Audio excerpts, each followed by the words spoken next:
touch a thing. But just letting everyone know why this may or may not change. However, getting into this, spawning here in the lower the lower southern section of Metropolis, it's the yellow Protoss player, qBen.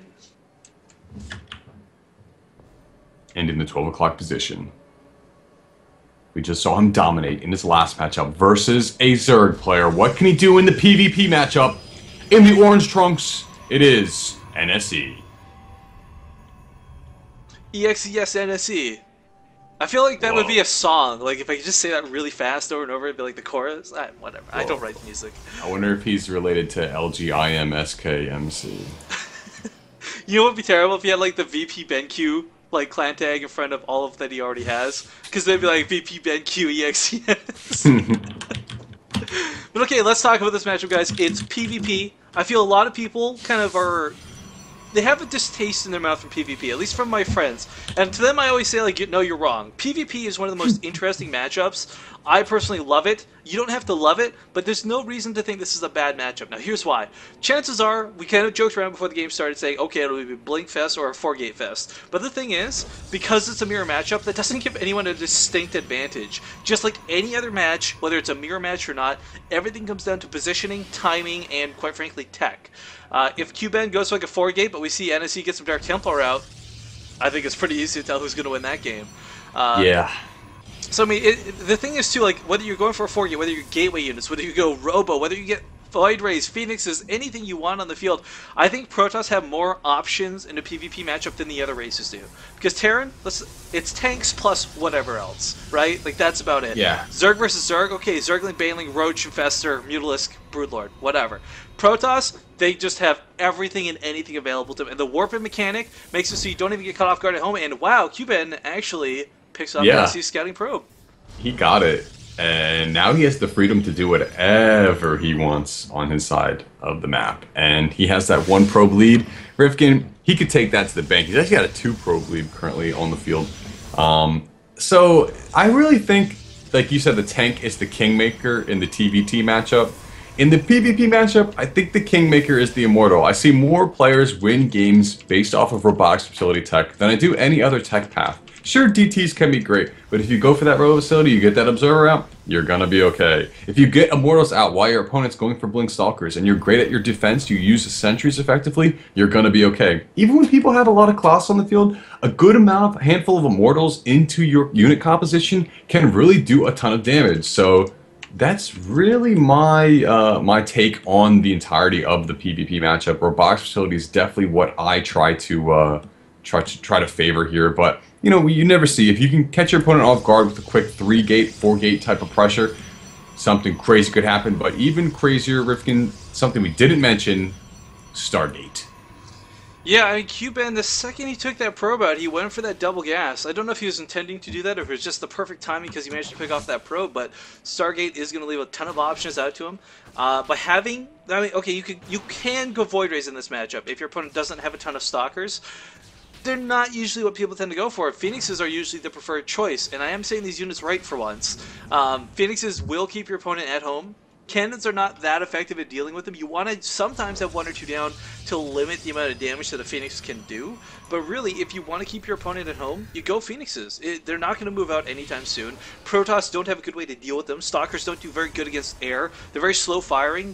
Without Blink, you can't even really catch a Phoenix. They can't lift immortals, though. But they can. They can lift Immortals. Can they? Yes. They can't lift Colossus, obviously, but I think that's the only unit they can't lift. Oh, they can lift immortals, huh? You can lift ground tanks. Actually, I don't know if you can lift Ultralists. I've never seen anyone do that because we've never seen that matchup before. But I'm pretty sure you can lift up every single ground unit. I've definitely seen tanks lifted before, and I'm sure, okay, it makes a little more sense if you can lift the immortal, but yeah, I guess Hardened Shields makes it kind of silly to try to actually lift them up and do damage to them, though.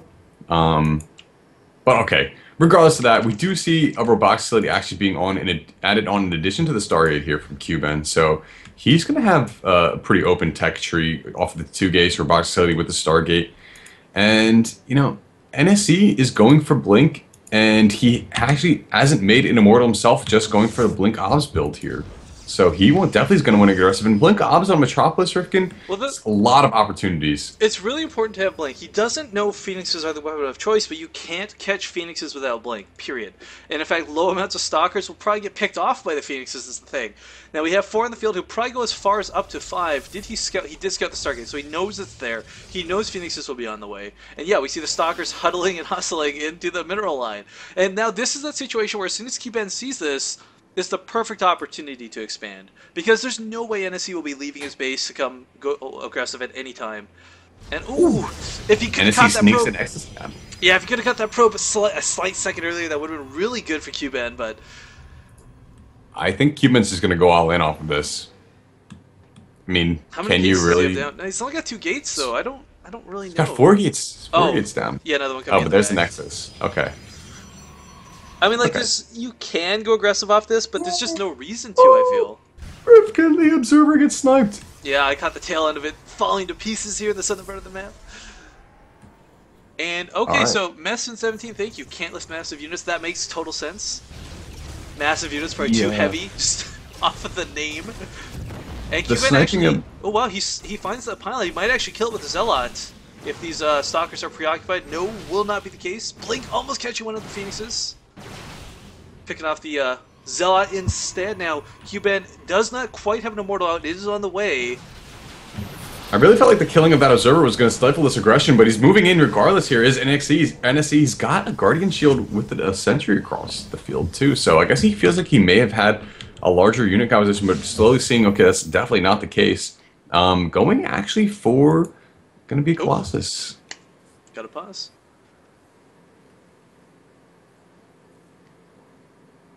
And yeah, Phoenixes attack quite fast, Maniac. They are very good at dealing with Immortals. I think Doom's just not used to seeing Immortals lifted up, so wouldn't know that, and that's okay. Everybody learns something new every day. I recently learned, like I said earlier, that siege tanks apparently can outrange a planetary unsieged. That blew my mind, and I've been playing StarCraft for like 2 years. It definitely depends on how much damage the Phoenix does for whether or not Hardened Shield is effective against it. And I don't know, because I'm just a stupid Terran player. But, well, it's not about the damage they do. It's they got 2 attacks and they attack fast. So the thing is, though, you don't lift up an Immortal to kill it. You lift it up to take it out of the fight. Like if you've got one Immortal, your opponent has one Immortal, you lift his up, you're gonna win that fight. Yeah. And it actually makes sense to lift them if you've got enough Phoenixes now that I actually look at it. So. Well, if you think back, and I don't know, like I'm sure everyone here at some point has dabbled in World of Warcraft, you want to kind of consider these Phoenixes like mages. They're going to polymorph your opponent's army by lifting them up. They crowd control the big units, and you're gonna have a better ground composition because of it. A lot of times, I feel like Phoenixes don't get used for their damage in the endgame. It's just, yep, look at this.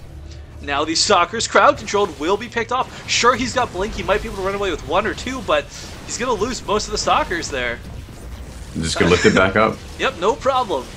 So thank you, qBen, for giving us a clinic on how to use the Phoenix effectively. The clinic, it's been a very revealing experience. And you don't see Phoenix a lot in PvP. It's got to be such a micro-intensive strategy to try to utilize. Oh, but that Blink up will catch. Oh, does get 1 of the Phoenixes. Can he get 2? Not quite. However, they're going to rejoin the army here that's actually in the natural, and he's focusing firing down the Nexus, Rifkin. Yeah, there's force fields that were used to make the Stalkers come down to the ground, so now he can't use them to blink on top of that Immortal, but there's only 1 Immortal. Probes have been pulled. This has escalated so quickly. There's a huge full-on engagement here, and I mean, the Blink Stalkers really aren't that effective against the Immortal. The Immortal is going to Colossus joining. The Immortal going down, there's not the Stalker numbers to deal with this. Now qBen, without his Phoenixes, are in a bit of trouble. I like that he tried to pick off that Colossus with what he had left. Definitely the best choice when you know you can't escape. Man. But not getting the Colossus, not finishing it, not sealing the deal, that sucks. I don't know if NSE should have been as aggressive as he was in that circumstances there. I mean, it looks like he just was trying to go for that kill move by getting the Nexus down. Like, maybe it was just like, oh, I just really want to get this Nexus down. That's the only thing I want to do. And then he got locked in that position and was forced to engage. And looking at the unit counting station here, 8 Stalkers versus 8 Zealots. With Blink, those Zealots are going to do nothing against those Stalkers. But okay, there, Colossus has jumped in. If he had charge, I think it would be a slightly different story. But yeah, even with charge, it's very hard to use. Now, the double Robo-Doom, this is how he's going to get back into this. He took a big hit there, but the double Robo is how he's going to get back into this. No question about it. Oh. And I'm just kind of joking with chat, by the way. I love League of Legends. Don't get me wrong. There's that stigma, though. And wow, the Colossus gets away with 13 health. The blink is gonna, yeah, I was gonna say he's gonna blink up at the top and finish it off, and there he goes. Now the Colossus goes His Colossus goes down in the meantime, though. But the Zealots, look at this! They are meat grinding the Stalkers, and now NSC's forced to pull back. This is, it's like watching one of those tug-of-war games for the custom maps. Just back and forth trades going on. And those Zealots, man, I thought, same with you, that they'd be useless, but they were probably the most effective unit in that fight. Yeah, well, when you blink up onto the high ground, the only place the Zealots can hit you, then yeah, they're going to become more effective. But that double robo definitely paying dividends, Griffin, with 2 Colossus being able to produce at a time. On the other hand, though, NSC's Thermal Lance is about to finish up while that has not, well, actually just being now started for qBen. Yeah, I feel there's too many situations where professional players on the highest level, like we've even seen Grubby from time to time, forget that Thermal Lance, and really, that can lose you the game. That one small upgrade can completely cost you the game. But it's nice to see, you know, both players, well, one might be later, are on top of it. Now, qBen is going for a 3rd base right now, Doom. And if this base is up for long enough, he's going to pull very far ahead of his opponent. And I'd really like to see him throw down a Twilight and start going for either Blink or Charge to start matching his opponent. The double robo is a very expensive investment, so that might be why he's choosing not to do so. But really, your wish is his command. He's gone for the Twilight Council there at the natural. Cool, cool. Talking about it, couldn't see it. I was probably looking right at it when I started talking about it too. Because I was looking all over for it. It's like, where is this thing? But okay, so he's got to start equalizing the tech. Now, NSC, I think, has caught wind that 3rd base is up, so he's going to put his zone down. Yeah, actually, he hasn't scouted it. Just the timing of things. He is going to try and be the aggressor once more. But the problem is, with the double robo, qBen wants to fight at home every single time. I mean, the warp-ins kind of cancel each other out. It's all about that Robotech. And double robo at home, huge defender's advantage. Yeah, NSC's gone for double robo himself, now making 2 Colossus at a time. But, of course, he's going to have to deal with that rally point. And he's definitely going to be hard-pressed to try to take down this 3rd base because, like you mentioned, the defensive advantage is going to be so great for qBen. But he's got to do something here. His 3rd base is going to be later. And in PvP, when things are so mirrored, things seem like they're so contingent upon math and getting your numbers up quicker than the opponent. NSC is going to be hard-pressed to actually do any type of real damage, but alright, he's going to give it a shot. He's going to see the 3rd base now. Will he actually move in and be aggressive? 4 Colossus, Doom, versus 4 Colossus. This is going to be a laser show. Oh no, one of them slightly out of position. Is this on purpose? I have to say this is a misrally, because if qBen could catch that 1 Colossus right now... Oh, Doom, why is that Colossus there? The bravest Colossus in the world. qBen knows it's there too, and he knows it's alone. Sweet mustache, man. Mustache. Goodbye. Mustache? What? Yeah, Colossus have mustaches. Do they? I've never. Let me go find one looking forward. Ah, they're all running away. Yeah, they're all looking back. Oh, they do. Kind of like walrusy mustaches. Yeah. The little antennae, if you will. Yeah. Sweet mustache, bro. Je suis Colossus. Yeah. You'll never look at a Colossus the same way again. Look, they all have mustaches. I'd really never seen that before, and now that's ruining my day, Doom. Thank you for introducing that to me. The Colossus has been forever changed. Well, we got a Dark Shrine coming from NSC, and I like this late game maneuver. If the opponent doesn't have a lot of observers around the field, then you can definitely use them to your advantage. And since there's only 1 observer on the map, well, I have you can potentially do a lot of damage. What's up? I have to wonder whether this is more for Dark Temple or more for Archons. When you're dealing with Colossus, Zealots are a really nice buffer, but they get taken out very quickly. Whereas Archons, they can take quite a bit of damage from Colossus. Yeah, that's actually very true. But again, I would rather see Immortals then, if you're going to use something. Yeah. That's the thing, too. A lot of people get caught up in these Colossus wars, and they forget that the core of the army, the scary unit, is that Immortal. However, there's so many Colossus at this point, neither player has enough Immortals to break the other. NSE is now starting his production, but he's going to need at least 4 or 5 to be able to really be effective against qBen. Now, qBen does have the upgrade advantage currently going on, as he is 1-1, as his opponent is 1-0. Currently working on 2-2. But, I mean, that armor upgrade might just be a determining factor in this upcoming fight, Doom. Yep, here comes a Fleet Beacon, too, so... I'm curious if NSC is going to actually go up to a mothership, or he's going to use this to get Anion Pulse Crystals. He's actually adding on Phoenix into his composition, so I don't know what it could be at this point. Phoenixes are nice, but Void Rays are also pretty good. You don't often see them utilized, but those Stalkers are going to be so busy dealing with everything else, they can't really focus fire the Void Rays, and if the Void Rays get in there and start charging up, everything's going to have a bad day. Well, a couple Archons going to join the fray actually from qBen's side of the field, and he's getting a War Prism too, so... There's the Archons. Yeah, so I figured, like, Dark Templar are nice. He's going to be able to use them in a very niche manner if he can kind of drop something in the base. But with 9 Colossus, man, oh my goodness, both players. Let's look at this. It's Dude, 8 the Colossus upgrades, to 7. yeah, the upgrades are going to come into a factor, I think, way more than we're actually anticipating, because +2 shields is about to finish, +2 armor is about to finish up for qBen, and that is actually a really, really big deal to the fact that NSC has no additional armor whatsoever. Yeah, the splash damage is huge, and being able to reduce it even slightly, that's 1 extra volley you might need to kill a unit. Now we have the War Prism trying to get across the field. It has been scouted by the pylon, though. And it's great for NSC to actually have these pylons down to know when qBen's actually anticipating to take his 4th base. That way he can preemptively do it himself, which he is doing now. So smart. What a smart guy. But did he actually see that War Prism chugging across? I don't he think he flew did. over 2 pylons and a probe. He has to have had seen it. And I gotta say, by the way, 22 minutes into this game, this is one of the longest PvPs I've cast in a while. A lot of them end earlier than this, and this is really cool. I'm excited to see where this goes. Yeah, a lot on the line here. Winner of this match goes onto the grid stage. Zotac EU Cup, $100 on the line there, challenging against the best StarCraft 2 players in the world.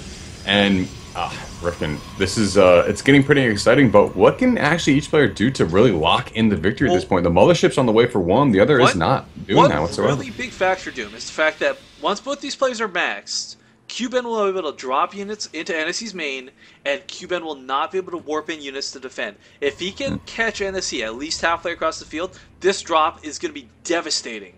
But I mean, the Colossus, whoever it comes down to concave, and more importantly, who gets that first volley off. As it is 9 Colossus for qBen, he's got the advantage, but 7 Colossus can still win that fight. Alright, here we go. The aggressive's going to start on the main base. Alright, yeah, there we go. Warping of Zealous going all over the place. And yeah, there's nothing. He's warping in 2 Dark Templar. But what can 2 Dark Templar do? They're not going to clean up Zealots very quickly. And once qBen sees his army's out of position, he can strike right into the 4th. So, I mean, the fleet beacon goes down. There will be no reproduction of a mothership. The Nexus, everything else will still stand. But the big thing is he's gotten a look at NOC's army composition. Now he knows there's a mothership on the field. He's got to watch out for that Vortex, Doom. Is that going to scare him away from actually trying to engage cross map? qBen didn't do anything. I mean, he did that aggression in the main base, but he was no response. I think he saw the army and he was like, wait, maybe I had to defend because he's got equal attack, but 3-2 versus 3-3. I have better armor. Yeah, he's going to have 3 armor versus no armor is going to come into such big effect here, Doom. It's really going to help the defender. Look at all these Archons being morphed. Holy jabroni moly. Guacamole. I don't even know what I'm saying, yeah. That's a bad word, man. Okay, Dark Templar is going to get fried alive. Some cannon's going to do a bit of damage here, too. And the first volleys are going to go towards qBen. Mothership trying to do what it can, but it doesn't have the energy to really do anything yet. Right now, qBen's just taking shots that don't feel he needs to. Oh, man. Army versus Army laser show starting. A vortex is possible, but when you have Archons versus Archons, do you really want to be vortexing? The Vortex doesn't really do anything but separate the armies. I'm not sure that anything really got caught in this. I'm waiting to see. 2 Archons are in there. 2 Archons from each player are in there. That's about the most useless Vortex ever. Now, I think qBen's actually got the much better position here, Doom. Getting so many shots off on these Colossus before his opponent can respond. Let's check the Well, he's got more Colossus too, so that's also a great thing to have. Mothership will actually go down here too. And he is chasing NSE back across the map. Now both players are suffering massive losses while this is going on, but qBen's got more Colossus, and more Colossus is more power. I gotta say, like, this is looking really good for qBen right now, Doom. Yeah, it's looking great. He's got 2 War Prisms on the way. He's going to be able to move those both across to both sides of the field, spread that Protoss army apart, and hit with 1 focused concentrated attack. Yeah, I think that's going to be his strategy, and I think he's going to be charging to victory if he's able to accomplish it. We got, like, Zeratul, by the way, down here in the lower right base, just kind of meditating in the shadows. That fog of war. On the cliff. Yeah, so I'm really worried. I mean, like, the count is everything. 9 Colossus to 4. I just don't see a way for an NSC to produce enough to deal with this. I mean, that Vortex, if it had been a good Vortex, could have changed everything.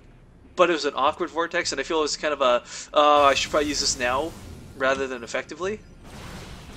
Ooh, Gravatic Drive's coming out now too. This warp in at the 4th base will get cleaned up. Unfortunately, so will the Warp Prism, but it drew NSC's army out of position, and now qBen can start moving forward. Oh, that is just dirty looking at those lights, Doom. That's a lot of Colossus. Let me just say that. That's a lot of Colossus. I don't know what NSC can actually do to engage this, because look how funky the ramp structure is on Metropolis. There's not really a good place to engage this with your infrastructure all built down in that little third funnel. Oh, and he's pinned into this little choke point, blocked by the pylons. Rifkin, this could be his last dance of death. He's losing so many units here too, just constantly. Just not doing damage, yeah. Oh, guys, this is ridiculous. We got units coming in for a flank, but it's not going to be enough. The Stalker's actually blinking backwards instead of forwards. Immortals on the front lines, focusing, firing down the Colossus. When it Colossus, Rifkin, there's simply nothing that NSC can do to match that. World of World status, Doom. He's trying with DTs, and actually, are there any observers? There's no observers. There's no observers. He's trying to get 2 out. He's cranking them out as fast as possible. And it's kind of funky, but 2 Dark Templar just saved NSC's life for now. Yeah, Warpin's going to be attempted at the 3rd base with a couple of Zealots, but that should be shut down considering that NSC's army is right there. And, okay. It really just has to pull back and...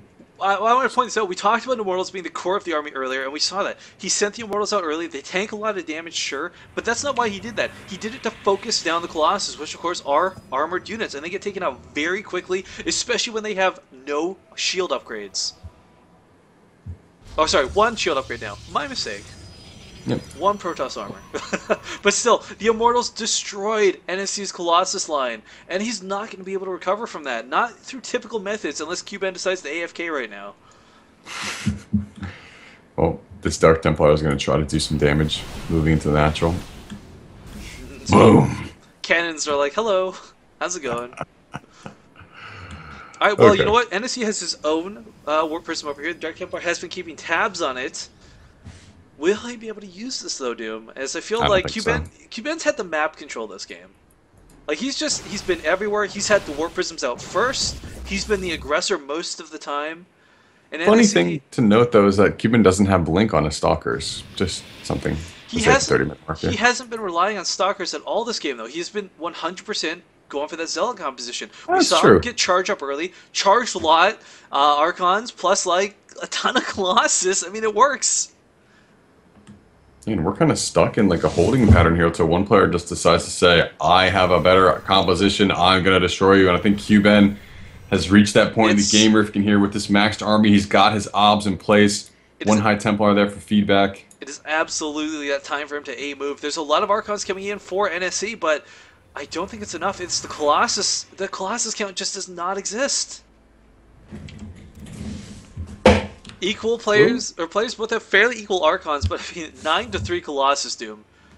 Yeah. This is like having siege tanks versus no siege tanks. Maybe he can get a toilet off on the Colossus, and with his superior army or Archon count, he'll do more damage when they all decide to attack each other. But NSC's actually making moves, sending Zealots down to the 4th base. Oh no, but Doom, units are filtering in the middle of the map and running right into the Colossus. Thanks. qBen is looking so good right now. He's going to lose his base, but he doesn't have anything there. He just built the Nexus. And we got an Archon and some Zealots going to get ferried around here, but I don't know. I don't like NSC's composition.